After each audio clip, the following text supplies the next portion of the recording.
Well, hello. You've reached Alexander 2222. And of course, I'm Alexander. It is now midnight. Yeah, it's currently 72 degrees in here. A lot better than it was last night, huh? So yeah, we are back. Welcome, welcome, welcome. Over there in California, as you can see, we got some West Coast watching. It is 9 o'clock. Crazy how that is. So, something interesting. Today, Disneyland opened in 1955 for the first time. Never been. Here it's as you would assume, a major tourist trap. So, what is today? Today is Tuesday. The only thing that comes to mind when I think of Tuesday is Taco Tuesday. I can't really think of anything that really goes with Tuesdays real well. So, we'll have to think about that one. So I was thinking a little bit today, I was talking with my dad and we were like, where's all the community functions anymore? Where's the circuses have died out, the fairs have gotten strange. I mean, there are some big fairs, but smaller local things have just changed. Cultures have changed. People have changed. Times have changed. It's like, especially like Facebook, keeps pushing the whole community thing. Have events, go to events. And maybe it's just the type of people. I don't know.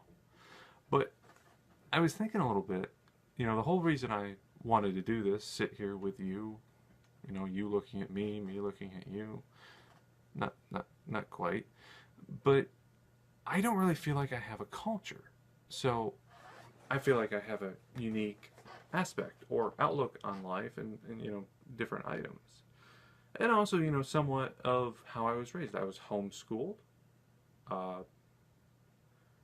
More of a classical education. And I don't know, I just feel like I have a little bit of a different view. And I base a lot of things on logic, which I look at a lot of things, and logic is also subjective to how or what you think is logic. And yes, a moth just flew by.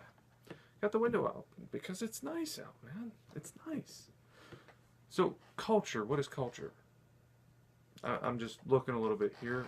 Wikipedia says culture is the social behavior and norms found in human societies. Culture is considered a central concept in anthropology, encompassing the range of phenomena that is transmitted through social learning in human societies.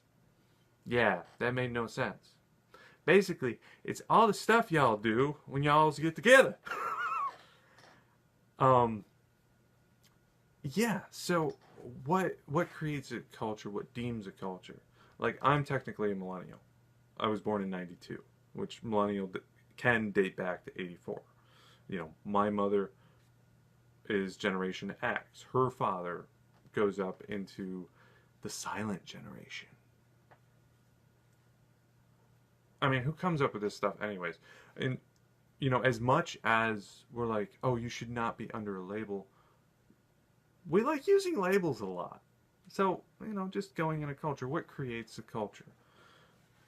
I went, from homeschooled, I went into a very strict religious sect. I came out, and now I'm here in front of you.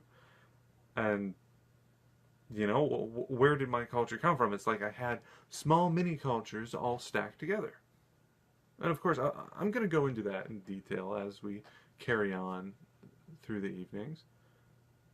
But a little bit, and it's something to think about, as you kind of laying back and, getting comfortable. It's like, I lived on the north side of the bridge, and they lived on the south side of the bridge, but we didn't really like the people on the south side, because we were on the north side. What made the difference? What is a bridge or a landmark or the old oak tree out back? What was the difference of those two sides? It's like, because we're on this side, we have this one central landmark, one piece of something that just separates us, and eventually they grow apart. There's a squirrel in the Grand Canyon. that on one side of the canyon, I believe it has a white back. No, excuse me. I don't exactly remember, but they have the same color markings, but they're inverted. So one on one side, let's say has a black back and a white stomach. The one on the other side has a black stomach and a white back. So, that, of course, that's a whole thing that goes into adaptation and however you want to call it. Some would call it evolution, but still, just the basis of the fact is, why is that big crack in the ground make a difference for people? When we all get together, why do we come together and have to make ourselves different from each other?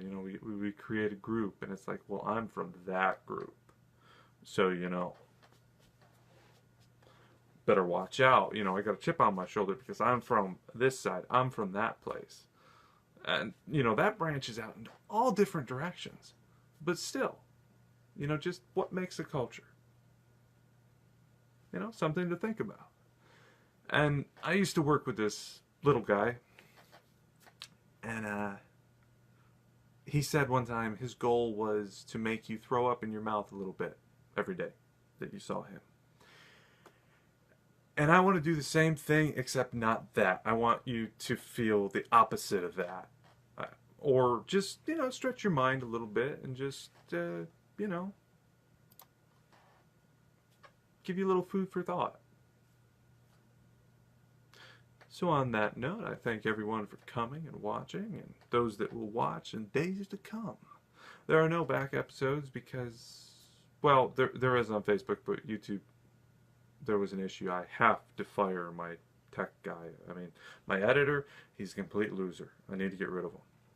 But on that note, you have a wonderful night and a great day tomorrow, and we will see you on Wednesday.